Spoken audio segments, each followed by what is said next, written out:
Hubspot is an amazing CRM tool, and getting the most out of it, it can make a huge difference to your sales process. Hi, I'm Paola from MakeYouData.com, and in this video, I'll be sharing 5 tips to help you maximize the potential of your Hubspot Sales Hub. Let's start! The first tip that I want to share is to make sure your contacts are well organized.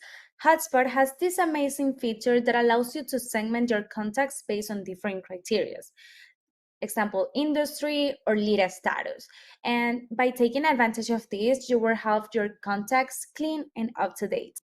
The second tip is to use email templates to save more time. Hubspot Sales Hub offers a library of pre-built email templates that you can customize and use for your outreach. This can save you a ton of time and make your email more consistent. The third tip, and one of my favorite ones, is to use the calling feature. You no longer need your phone to make calls.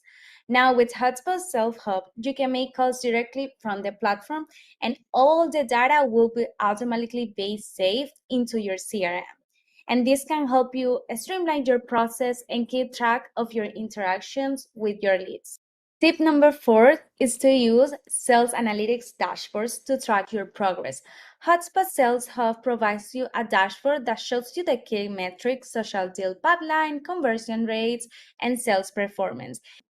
And the last tip is to integrate Hubspot Sales Hub with other tools in your tech stack, and this will help you streamline your workflow. Hubspot Sales Hub offer integration with a variety of tools, and take advantage of this so you can have a more efficient sales process. So there you have it, 5 tips to get the most out of Hubspot Sales Hub. I hope this video could be helpful for you and your company, and if you want to know more tips about Hubspot analytics or automation, follow for more. Thank you for watching.